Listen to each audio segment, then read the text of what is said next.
So, sitting comfortably, just taking a big deep breath in through the nose, out through the mouth. As you breathe in, noticing how the body expands. As you breathe out, just watching the body soften as you gently close the eyes.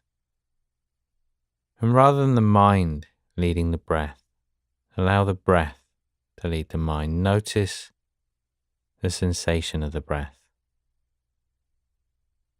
Notice it where you feel it in the body. If you need to, you can just gently place your hand on the stomach.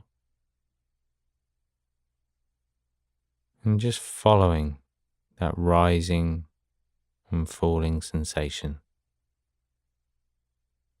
Nothing else to do.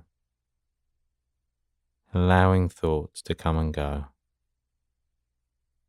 And when you're ready, just gently opening the eyes again.